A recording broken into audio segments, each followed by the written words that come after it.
Bonjour les amis, petite surprise, ça va vous plaire. On compte sur vous. Partagez, partagez, vous allez voir. On va taper où ça fait mal encore une fois. C'est avec les Gilets jaunes constituants d'Île-de-France. Partagez les amis, on compte sur vous. Bonjour Claudette. On va porter la voix alors.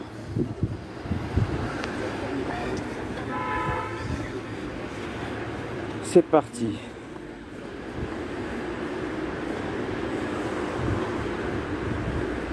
Merci Sonia. On prend ce courage, ces encouragements avec honneur.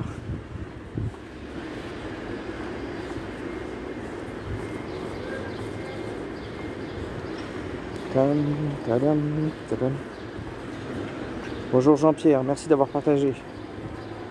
Ok. Quelques instants de patience et vous allez voir notre action en direct. Partagez sur un maximum de groupes et de pages que vous pouvez. Vous allez voir, on ne va pas vous décevoir pour défendre encore une fois le bien commun. Voilà.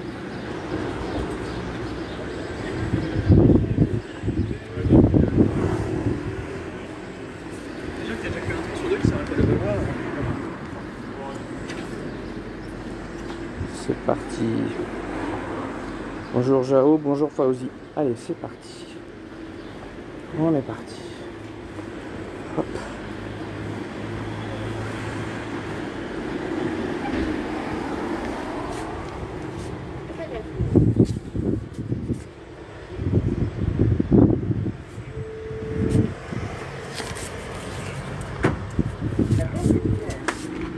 Ah. Allez-y. Allez, on fonce, on fonce, on fonce, on fonce, on fonce. Et quand vous êtes devant, vas-y, vas-y. Allez. Une action bienveillante et pacifique, mais très exigeante. Allez, on se dépêche, on se dépêche, on se dépêche. Allez, allez, allez, allez, allez. Allez les gars, allez les gars. On est venus nombreux aujourd'hui. Voilà. C'est parti. Elias, tu peux lancer le mot d'ordre? Merci pacifique et bienveillante. Nous venons demander des comptes à l'ordre des médecins de Haute-Savoie. Bonjour madame.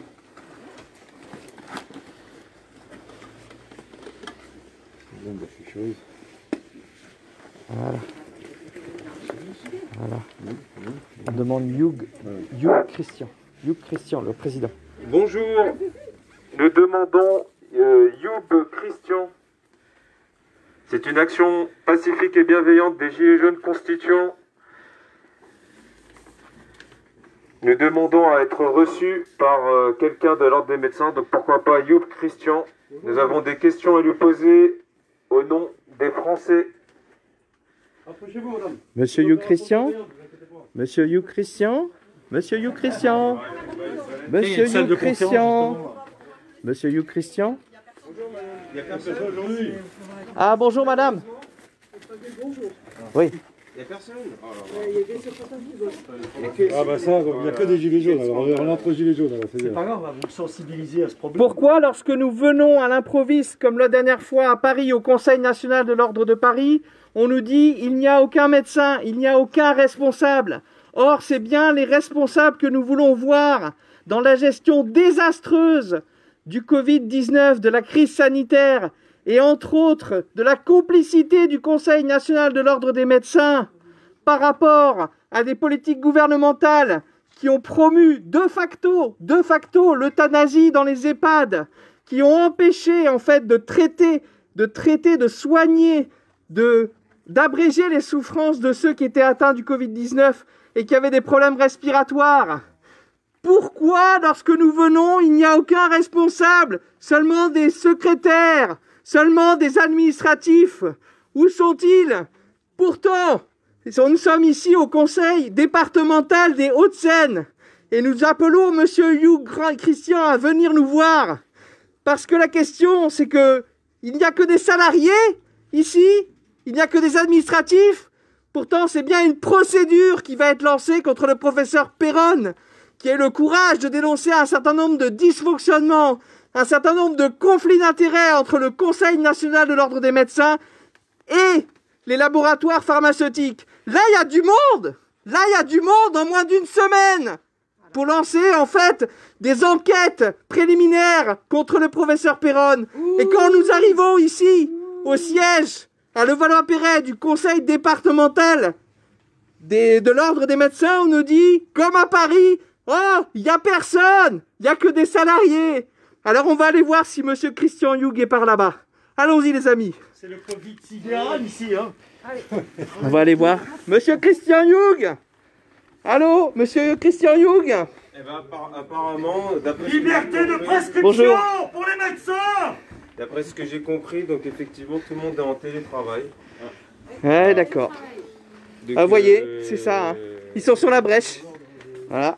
Liberté de prescription pour les médecins. Liberté de prescription pour les Ah, bah, c'est les médecins. archives.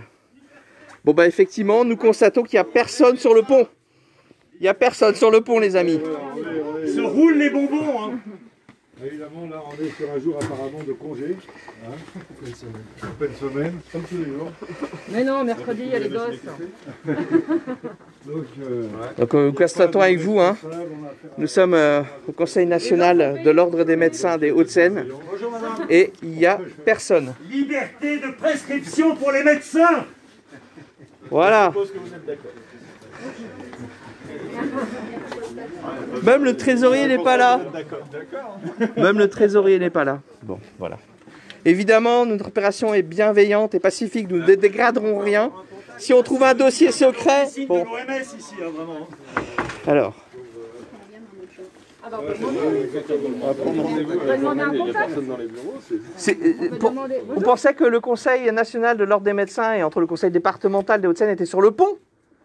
Puisqu'apparemment, lorsque des jeunes internes à Paris lancent une pétition contre les propos de M. Péronne et qu'en moins d'une semaine, le Conseil départemental des Hauts-de-Seine est capable de dire on va faire une pré-enquête. Donc quand il faut, vous êtes sur le pont. Et quand on vient demander des responsables, il n'y a personne. Il y a une semaine, il y a 10 jours, on a été au Conseil national de l'ordre des médecins à Paris. Même réponse. « Oh, je suis une salariée, je ne peux rien dire. » On a laissé nos coordonnées pour qu'ils nous rappellent. Personne.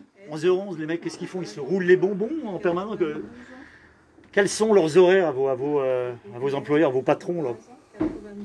Est-ce que vous saviez que la pétition qui a engagé ensuite les premières... l'enquête préliminaire de votre conseil départemental des Hauts-de-Seine qui a été interpellée par le Conseil national de l'ordre des médecins pour les propos de M. Péronne. Cette pétition vient d'un jeune interne qui s'appelle Nathan Pfeiffer Smadja. Vous savez où il fait sa thèse actuellement? Dans quel endroit il fait sa thèse? À l'INSERM. L'INSERM, gouverné par Yves Lévy, le mari d'Agnès Buzyn. On n'est pas en plein milieu conflit d'intérêts, dénoncé entre autres par Péronne, par Raoul, par des médecins dans la Moselle. Mais en moins d'une semaine, la procédure est engagée. Mais qu'est-ce que vous en pensez? Vous en J'ai pensez rien bien à quelque dire, chose? je suis secrétaire, point. Ah, mais ça vous empêche pas de discuter? Non, mais j'ai Et pas donnez envie de votre avis, discuter. surtout. Non, j'ai pas envie de le donner non plus. Vous n'êtes pas gilet jaune, je suppose. Chacun son point de vue. Bien sûr. Liberté de prescription pour tous les médecins, conformément à la loi, que le Conseil national de l'ordre des médecins et plus particulièrement le Conseil départemental de l'ordre des médecins des Hauts-de-Seine respectent cette liberté fondamentale. Les médecins, ce ne sont pas des savants fous qui donnent des choses sans savoir ce qu'ils font. Ils le font en conscience. C'est le serment d'Hippocrate. Alors qu'on arrête d'harceler, de pourchasser des médecins qui essayent de soigner leurs patients. Le cas de Péronne n'est pas un cas isolé. Pendant la crise du Covid-19, un certain nombre de médecins ont traité leurs patients dans le silence médiatique pour ne pas avoir de problème. On se souvient de ces deux médecins, dont une médecin de Moselle, qui ont fait un traitement spécifique, qui n'est pas l'hydroxychloroquine, mais un autre traitement contre le Covid-19. Et on se souvient comment a réagi le conseil départemental de l'ordre des médecins de Moselle. De la même façon qu'avec Péronne, on a lancé des poursuites contre ces gens-là parce qu'ils avaient osé, dans les médias locaux, expliquer ce qu'ils faisaient. Voilà la réalité des choses. Ça, c'était il y a 2 mois. Maintenant, c'est contre Péronne. Et demain, ce sera contre qui? À un moment donné, il y a des responsabilités. Le peuple, la nation doit demander des comptes, doit demander des responsabilités. Donc on ne veut pas, on n'accepte pas l'idée qu'en moins d'une semaine, l'administration du conseil départemental de l'ordre des médecins des Hauts-de-Seine est capable de lancer une enquête préliminaire contre Péronne à partir d'une pétition d'un jeune interne de l'INSERM, mais que quand on débarque à Paris ou ici à Levallois-Perret, je suis salarié, il n'y a personne. Il n'y a pas de coordonnées, débrouillez-vous. Est-ce que vous vous rendez compte qu'il y a des gens qui sont morts par manque de traitement? Vous vous rendez compte qu'il y a des gens dans des maisons de retraite, à cause de la directive de Olivier Véran, n'avaient pas le droit d'aller à l'hôpital en réanimation? Dans les EHPAD? On ne leur donnait que des Doliprane, il faut le savoir. Et lorsqu'on passait la vitesse supérieure, c'était pour les achever en réalité. Politique ignoble d'euthanasie qu'on vient dénoncer. Où sont les responsables? Est-ce que vous pouvez les appeler et leur demander de venir à notre rencontre? Est-ce que c'est possible, mesdames? Non, parce qu'ils sont dans... Alors dans ce cas-là, on peut vous laisser un contact afin de prendre un rendez-vous ultérieurement? Ou s'il y a un mail? Puisque vous êtes secrétaire. Donc, On vous laisse un mail, on vous répondra pas. Ces gens-là doivent C'est pas toujours pratiquer pareil. La politique de la chaise vide. Voilà. Ah, mais on peut avoir le contact du responsable. pour envoyer un email. départemental. C'est-à-dire que sinon on reviendra évidemment. Les Gilets, on est le syndicat du peuple, madame. On reviendra vers eux. On reviendra leur demander des comptes. Croyez-moi. Ça, je vous le dis sans agressivité. Hein. Je sais que voilà, vous faites bien votre travail. Nous, c'est pas contre vous. Vous êtes là, vous on en vous a acquittez pas de... après vous. Hein. Voilà, vous vous acquittez de votre tâche. Vous êtes là. On n'en a pas après vous du tout. Hein. Même si vous aidez à la mise en œuvre d'une politique. Vous avez bien, identitaire, il y a bien un email au minimum, un petit email qui est public. Alors qu'on puisse demander un rendez-vous?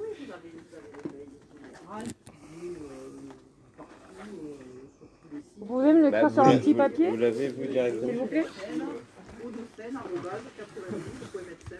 Si vous pouvez monter bien haut, c'est possible. Voilà. Ça va finir dans les spams, ça. En séparation. Les indésirables. Mais on ne peut pas avoir un mail adressé parce que ça, à mon avis, Les ça ne mails vous met standards, pas, hein. ça ne vous met pas en défaut. Ça va être Nous, on filtré, envoie quoi, un en email et puis il y a une réponse ou il n'y en a pas. Mais si on envoie un email fourre-tout... Mais non, mais c'est à vous de nous donner une adresse. En tout cas, une adresse adressée. pas là, une on vient de adresse, manière pacifique et bienveillante. Sachez que le monde d'après a commencé.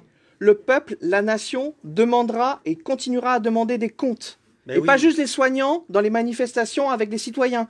Pour l'instant, on est pacifique et bienveillant. Mais demain, ce sera les tribunaux populaires. Et tous ceux qui auront menti en disant « je porte serment », ceux-là même seront considérés par le peuple comme des traîtres.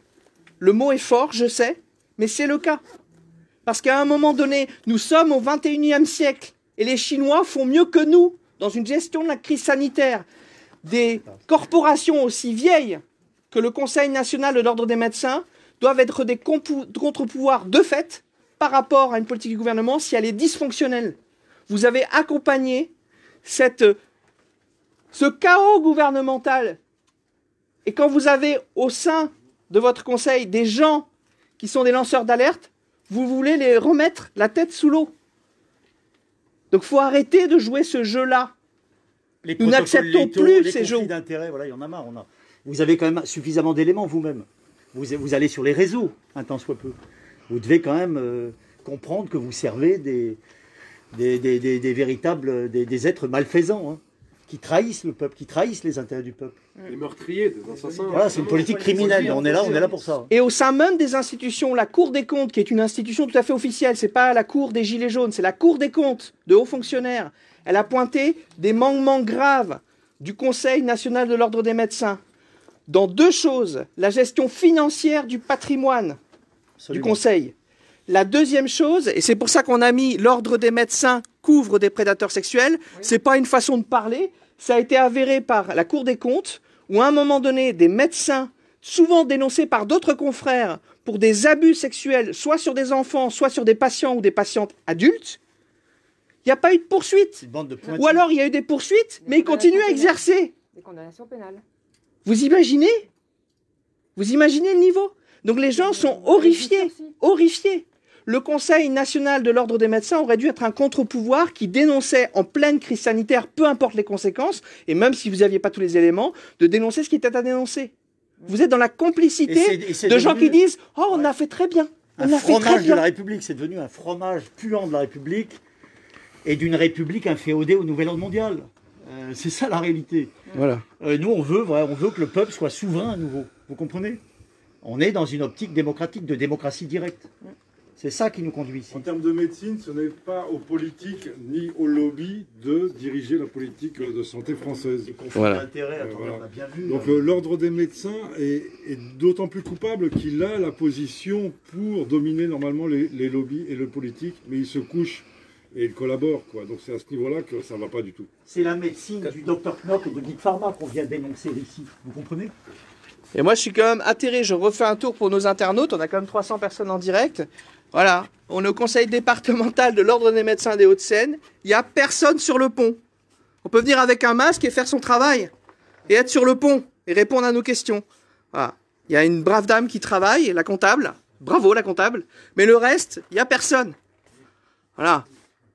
Voilà. Cotisation. Ouais. Personne. Vous êtes là en train d'être en direct au conseil départemental des Hauts-de-Seine de l'Ordre des médecins, qui a lancé une enquête préliminaire contre le professeur Perron. Donc, bon là c'est un petit cagibi. Voilà, là les archives. Alors, les archives sûrement très intéressantes. Le problème c'est que je ne connais pas leur classification et puis je ne vais pas me permettre de toucher parce qu'après ils vont dire ah! Voilà. Mais vous voyez. Donc il n'y a personne. Il n'y a personne. Et en moins d'une semaine, à partir d'une pétition d'un jeune interne qui, je le rappelle, travaille à l'INSERM, ah, je touche à rien, je touche à rien. Non, là, c'est les locaux, Voilà. l'archive. J'ai rien touché, j'ai pas craché, vous inquiétez pas. Je remets mon masque. Voilà, donc vous voyez, il n'y a personne, il n'y a personne, il n'y a personne. Mais alors, quand il s'agit d'embêter un médecin... Alors pour la petite Oui. parenthèse, s'ils ne sont pas là, c'est parce qu'ils sont médecins, donc forcément il faut qu'ils... Oui, mais il y a bien des gens qui joueraient là en permanence. Ah bah oui. Pour répondre aux questions. Il faut bien qu'il y ait un relais. Il faut bien qu'il y ait un relais. Ah, bah il y en a pas. Bah, le relais, c'est vous envoyez un mail, on vous répondra dans 3 mois quand vous avez crevé d'insuffisance cardiaque. On vous répondra pour vous dire qu'on accuse réception de votre mail. Voilà. Donc on va voir si nous, le collectif des Gilets jaunes constituants, lorsqu'on fait une démarche vis-à-vis du conseil départemental de l'Ordre des médecins de Hauts-de-Seine, s'ils sont aussi rapides à nous répondre, même pour dire non, par rapport à notre démarche de rendez-vous de monsieur Hugh Christian, qui est le président donc, de ce CNOM, ils appellent ça comme ça, CNOM 92, Conseil national de l'Ordre des médecins 92. On va voir s'ils sont aussi prompts à répondre que quand vous avez quelqu'un qui lance une pétition sur Internet avec une centaine de médecins, par ailleurs, et que là, on lance une enquête préliminaire sur monsieur Perron, en moins d'une semaine, en 7 jours, voilà. On va voir s'ils sont aussi rapides à répondre. Je ne suis pas sûr, ce concitoyen. Voilà. Bon. Quelqu'un veut dire quelque chose avant que nous repartions de ce bâtiment vide? Liberté de prescription pour moi, tous les j'aimerais dire médecins. que j'ai l'impression en fait qu'effectivement l'ordre des médecins ne représente plus un contre-pouvoir comme ça aurait pu être le cas. Donc c'est plus le serment d'Hippocrate, c'est plus le serment d'Hippocrate, c'est le serment d'Hippocrate, pardon. Et on voit très bien qu'il y a une politique oligarchique qui est soutenue par les mondialistes qui s'appelle l'agenda 2030. Et clairement, l'ordre des médecins, quelque part, va dans le sens de l'objectif numéro 3. Et on le voit dans la gestion du Covid, c'est un petit peu ce qui a été appliqué. Ils ont fait la collecte de métadonnées pour justement modéliser tu vois, la prise en charge des patients dans une épidémie. Tu peux nous rappeler l'objectif numéro 3 ? En gros, on va uniformiser les modèles de santé sur toute la planète, en fait, et surtout sur les pays occidentaux. Donc dans la crise des épidémies, sur la vaccination, sur la prévention de santé. Et en fait, tout en dénonçant les gens qui ne vont pas dans le même sens. D'accord. Donc si tu ne veux pas te faire vacciner, on va te dénoncer. En gros, c'est ça, l'agenda 2030, on va être tous logés à la même enseigne. D'accord, ouais. Totalitaire, oui, au niveau de la santé. Les médecins sont maqués par et les on mafias mondialistes. s'aperçoit C'est ça la que réalité. chaque fois qu'il y a un point qui doit être traité dans cet agenda 2030, il est reporté sur le réel par le programme des 100 villes résilientes. Qu'est-ce qui s'est passé en France en 2015? On a eu la loi d'urgence par rapport aux attentats. C'est dans les villes résilientes et c'est dans l'agenda 2030. Là, maintenant, on a la loi sanitaire d'urgence, c'est également dans l'agenda 2030. Et dans les villes résilientes, on s'aperçoit qu'en fait, les villes s'approprient une résilience en étant, si tu veux, sur un modèle d'uniformité par rapport à la gestion des crises. D'accord. C'est la résilience de l'oligarchie. C'est la résilience de l'oligarchie, c'est ça. Et le Conseil de l'ordre des médecins rentre là-dedans. De toute façon, la médecine est tellement infiltrée par les labos pharmaceutiques. J'ai tapé, en fait, pour savoir quels étaient les médecins un petit peu indépendants. Ben, dans les professeurs, en tout cas, donc tout professeur confondu, il n'y a pas de professeur indépendant. Non, c'est très difficile. Voilà, donc ça, il faut le savoir à la base. Après, il y a plus ou moins des conflits d'intérêts. C'est une autre chose de participer à un repas et une conférence, c'est une autre chose de recevoir de l'argent dans le laboratoire pharmaceutique. Là, c'est encore un Ils degré reçoivent au-dessus. tous de l'argent des labos, de toute façon. Voilà, Alors, moi, je voulais rappeler une note positive avant qu'on vous laisse, mesdames. Sachez qu'ici, on est dans les Hauts-de-Seine, mais que je ne sais pas si vous connaissez l'association des mamies couturières. Parce que ça montre qu'en 2020, en France, elles s'en foutent, en France, heureusement qu'il y a eu les citoyens, parce qu'on a une situation extrêmement grave pendant la crise sanitaire, pendant le confinement, en plus de la détresse psychologique d'un certain nombre de gens et entre autres de personnes âgées, que a provoqué rien que le fait de les confiner dans leur chambre. Mais heureusement qu'il y a les citoyens. Ici, à Neuilly-sur-Seine, à côté, un réseau de 200 mamies couturières se sont organisées pour coudre des surblouses pour les APHP. Au mois d'avril, elles ont conçu plus de 2000 surblouses. Donc bravo à elles, bravo aux mamies couturières, bravo au peuple qui s'est levé et cet élan de solidarité. Mais honte à ce gouvernement qui est incapable de fournir le minimum, excusez-moi, syndical, pour faire une blague, pour que les soignants puissent soigner. Et des médecins, et entre autres des membres de votre CNOM, sont morts du Covid-19 par manque de protection, mais qui ont fait leur travail pour sauver les gens. Heureusement que le peuple est là. Ça aurait été encore pire s'il n'y avait pas eu ces mamies couturières de Neuilly-sur-Seine. S'il n'y avait pas eu, en fait, ces gens qui se sont organisés. Heureusement. Camarade Gillet, je vois, c'est très symbolique. Ils ont mis une muselière à Hippocrate. C'est quand même amusant. Ouais. Même Hippocrate a sa petite muselière, il a droit à sa petite muselière. Dommage qu'il n'ait pas la laisse, c'est-à-dire la télévision, qu'il ne puisse pas regarder la télévision. Avec ce matraquage. Madame Buzyn a découvert que les équipements étaient fabriqués en Chine. La police a été, a été prévenue. On reviendra. On reviendra, même si le Conseil de l'ordre ne veut pas, nous on reviendra. Pour l'honneur des travailleurs et pour un monde meilleur, même si le Conseil de l'ordre ne veut pas, nous on reviendra.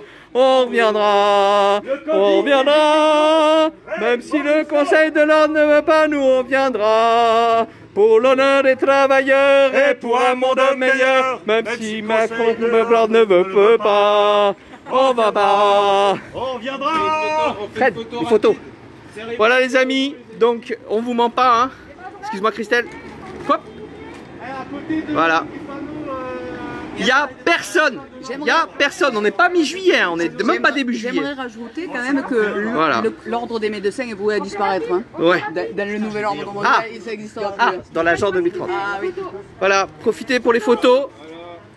Voilà les amis, donc vous voyez, vous aussi, sachez, je répète ce que notre ami Mishka nous avait dit, et nous avons fait ici la chose au conseil départemental des Hauts-de-Seine, de l'ordre des médecins, qui a incriminé,